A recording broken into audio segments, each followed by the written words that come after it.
First நைட்லயே நான் நடுவில் வந்து படுத்துக்குவேன், ஹனிமூன் போனீங்கனாலும் நான் கூடவே வருவேன் அப்படின்னு அந்த குழந்தை பேசிக்கிட்டே இருக்கிறான். சரி, இதுக்கப்புறம் அது குழந்தை கிடையாது, பெரிய பையன். சரி, ஓகே, ஒரு குட்டி பையன். இதை ஏன் நான் இவ்வளவு யோசிக்க வேண்டியதா இருக்குன்னா, இந்த படத்துல மைனஸும் பிளஸும் ரெண்டுமே அந்த பையன் தான் சொல்லலாம். ஃபர்ஸ்ட் ஹாஃப்ல எல்லாம் கொஞ்சம் பிளஸா தெரிஞ்ச கேரக்டர், செகண்ட் ஹாஃப்ல கொஞ்சம் நமக்கு மைனஸா ஃபீல் ஆகுது.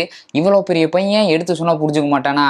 இவன் சொன்னா அப்படிங்கிறதுக்காக அவங்க கல்யாணம் ஆகி அவங்க சேர்ந்தே வாழாம சுத்திட்டு இருக்காங்க. பட் இருந்தாலும் பையன் கேட்டான், அதனால இப்படி பண்ணிட்டு இருக்கோம். உயிரோட இருக்கிற மாமனுக்கெல்லாம் மாலை போட்டுட்டு இருக்காங்க. என் பையன் ஆசைப்பட்டனா அவங்க அக்கா ஒரு பக்கம் அழுகிறதெல்லாம் வந்து, இந்த பையனை ஏன் திருத்த முடியலையா? இந்த பையனை நீங்க சரியா வளர்க்கலையா? இந்த பையனை உங்களால பேசி சரி பண்ண முடியலையா? அப்படிங்கிற மாதிரி நமக்கு ஒரு ஃபீல் கொடுத்துருது. அட்லீஸ்ட் இன்னும் கொஞ்சம் குட்டி பையன், இந்த மெச்சூர்டா இருக்கிற மாதிரி இல்லாம இன்னும் கொஞ்சம் குட்டி பையனா எடுத்திருந்தாங்கன்னா இந்த மாதிரி அடம் பிடிப்பான் அந்த பையன், இவனை வந்து சமாளிக்க முடியாது அப்படிங்கிற மாதிரி நமக்கு ஒரு ஃபீல் கொடுத்துருக்கும். ஏன்னா பெர்ஃபார்மன்ஸ் வைஸ் அந்த அப்புறம் பயங்கரமா பெர்ஃபார்ம் பண்ணிட்டு இருக்காங்க எல்லாரும். பட் அந்த எமோஷனலா இருக்கிற அத்தனை சீனுமே இந்த பையனோட கேரக்டர் வச்சுதான் இருக்கு. ஸோ அந்த மெச்சூர்டா இருக்கிற பையனை வச்சுதான் இவங்க இவ்வளவு ப்ராப்ளம்ஸ் எல்லாம் ஃபேஸ் பண்ணிட்டு இருக்காங்க அப்படிங்கிறது வந்து நமக்கு பெருசா கனெக்ட் ஆகல. அந்த எமோஷனல் செட் ஆக மாட்டேங்குது.